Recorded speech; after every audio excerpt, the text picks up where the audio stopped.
Yeah, shit. All right. Get ready. Go. Go. Get it off, dude. Oh shit! Oh shit! Oh! Go to the stage. Go to the stage. Holy fuck. Hurry. This is me 3 months ago, enjoying my stay in a gaming content house owned by a team that I never thought I would even join. So you're probably wondering, how did I get here in the basement of my parents' house? Did I get kicked out? Did I leave? And if so, why would I?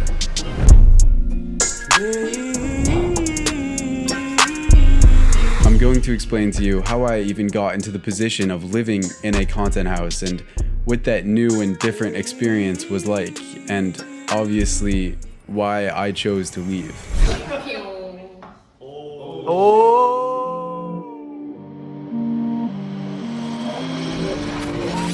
Among kids, college kids, even celebrities, and while it's fun, it is also frustrating for parents and teachers. In 2018, Fortnite really started getting a lot of attention, and my life started to change a lot.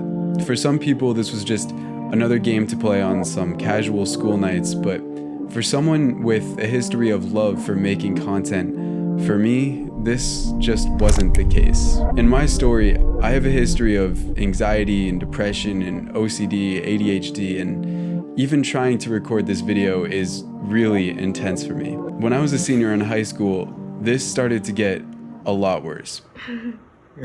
I never felt like I had a solid friend or group of friends that I could really feel comfortable with for an extended period of time.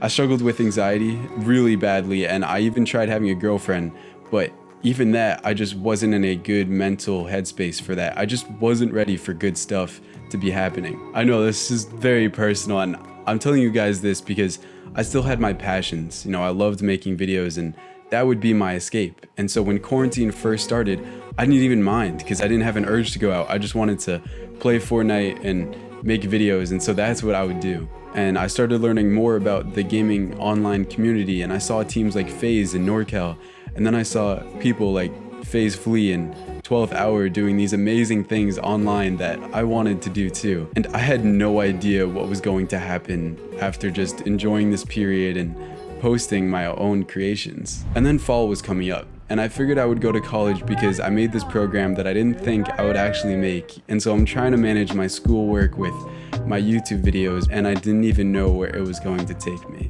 I had a great experience with other people on campus, and then in my first month of college, I posted my Painted Feels Fortnite montage.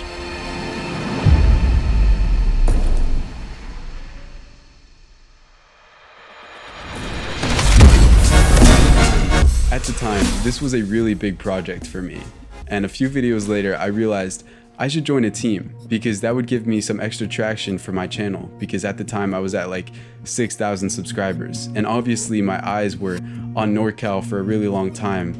And so in October, after grinding... No, shut the fuck up. Congrats, buddy. Are you dead ass right now? Mm-hmm. Bro, I swear.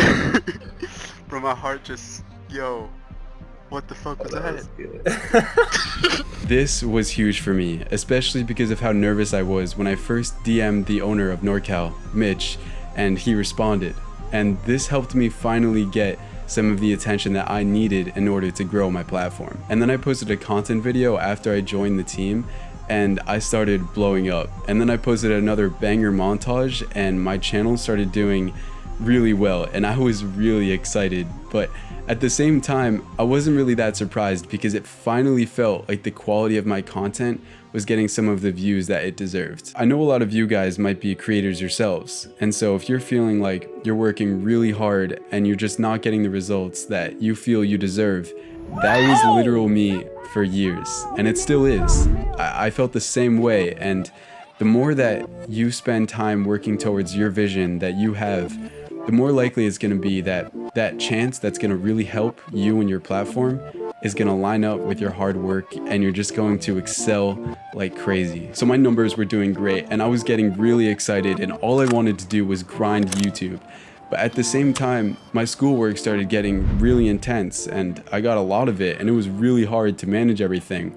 And I couldn't help but think, if my channel is doing this well while I'm managing it with school, what the fuck could my channel look like if I was doing this full time?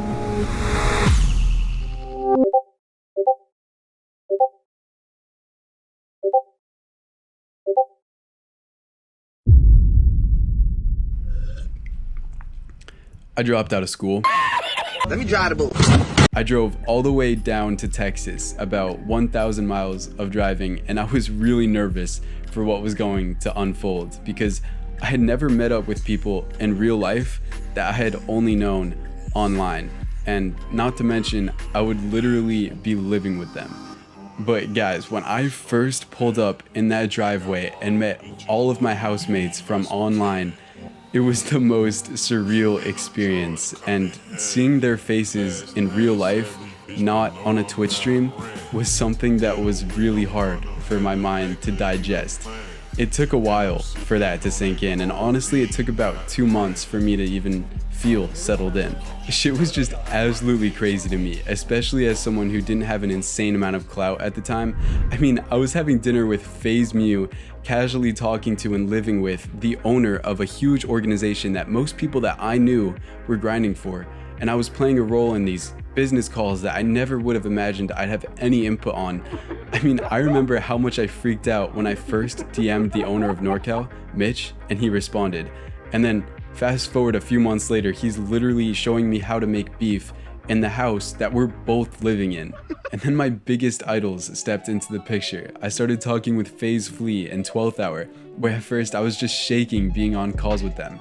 And then it started to become more regular, and then it turned into a daily basis, and I realized they were people that I could actually be comfortable around and make sus noises with and not have to worry about being clipped or taken out of context. And then I realized that we were actually friends, and that was something I hadn't had throughout my whole life. And to think that my biggest longtime idols would be those people was just absolutely crazy to me, and it took ages for it to sink in. You know what's the best part about how having a mask? What?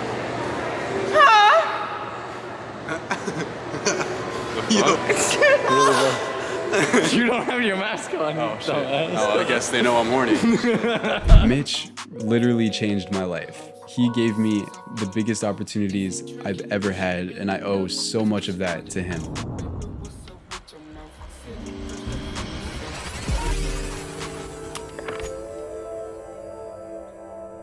First of all, despite 6 of us being in a house together, it didn't feel like we were able to mix together for content that well.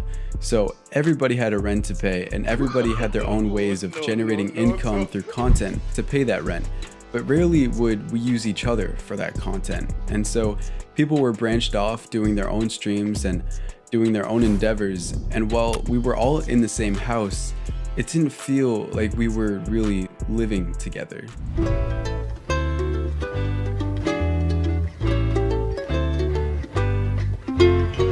Next, it was too comfortable for me.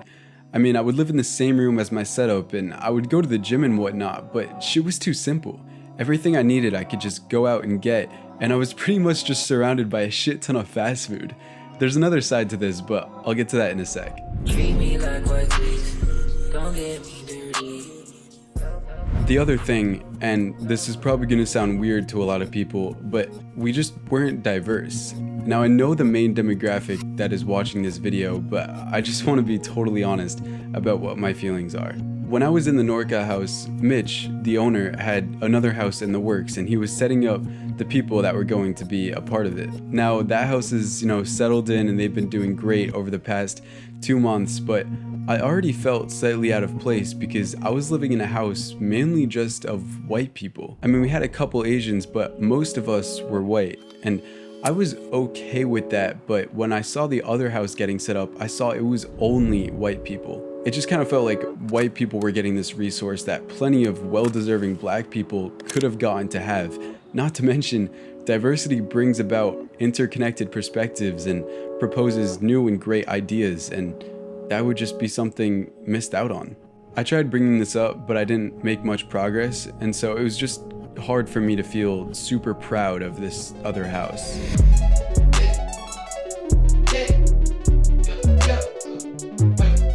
Finally, I wanted to feel more at home.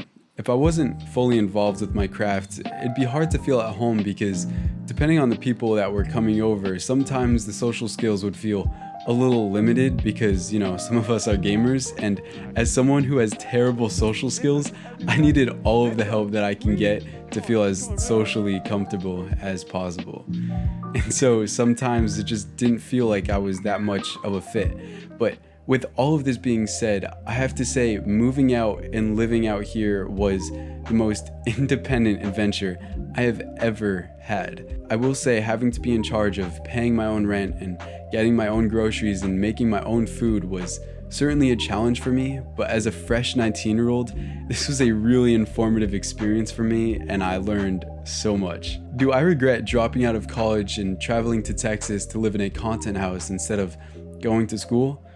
No, and I wouldn't do it any differently. But as my stay crept up on 6 months of living there, I just felt ready to transition again. And so this summer I've been in my hometown, spending time with my family, and I'm going back to college in the fall. And if you're curious as to why I'm going back, I'm happy to make another video on that, but I just poured out a whole bunch of like a personal story, so I'll probably save that for another upload. I know you guys probably didn't see this video coming at all, and I've never done this kind of thing before, but I want to feel more closer to you guys because I've been based off of the Fortnite game for 3 years now, and I want to make content that can show you more of what a real life is like more than a reaction video or montage could show you. Obviously, content like that is a great way of expressing yourself too, but I just don't feel a high enough level of passion for the video game that is largely responsible for starting the channel that you're watching now.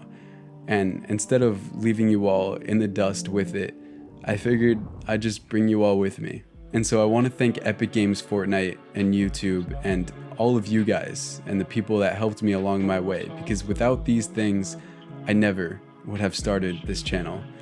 I love you guys so much and have a wonderful rest of your day. Stay cozy, stay comfy, and stay hydrated. Peace.